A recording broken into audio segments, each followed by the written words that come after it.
ராகுல்னு ஒரு பையன், சின்ன பையன் பேசுனது நான் கேட்டேன். அந்த குழந்தையோட பேச்சு மனசு ஏதோ செஞ்சிருச்சு.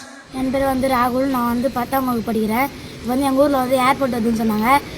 விஜய் சார் வந்து பருந்து விமான நிலைய திட்டத்தை வந்து நான் ரத்து செய்கிறேன்னு சொல்லிட்டு முன்ன கட்சி ஆரம்பிச்சு சொல்ல பருந்து மண்டபத்தில் வந்து சொன்னார். பருந்து மண்டபத்தில் வந்து என்னை பார்த்தாரு. ஸ்கூல் பையன் போராடுறானே அப்படின்னு சொல்லிட்டு அவருக்கு வந்து இப்போ வந்து நான் உங்க கூட துணையாக வந்து நான் இந்த விமான நிலைய திட்டத்தை ரத்து செய்யணும்னு சொன்னார். அதே மாதிரி இப்போ முதலமைச்சர் ஆனது இப்போ வந்து அந்த விமான நிலைய திட்டத்தை வந்து ரத்து செஞ்சிட்டாரு.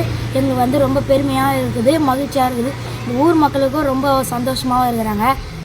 ஏற்கனவே பருந்து மண்டலத்தில் வந்து எங்களை சந்தித்தார். அப்போ வந்து உங்களுடைய விமான நிலையத்தை வந்து நான் ரத்து செய்யணும்னு சொல்லி சொன்னார். அப்போ எங்களுக்கு நம்பிக்கையோடு நாங்கள் அதே மாதிரி இப்போ ஆட்சி அமைச்சு இப்போ அவர் ரத்து செஞ்சார். அது எங்களுக்கு ரொம்ப நன்றியாகுது. அவர் எங்கள் விஜய் மாமாவுக்கு நான் நன்றி தெரிவிக்கிறேன். ஐ லவ் யூ விஜய் மாமா. நீங்கள் மறுபடியும் எங்கள் ஊரை வந்து சந்திக்கணும். நன்றி.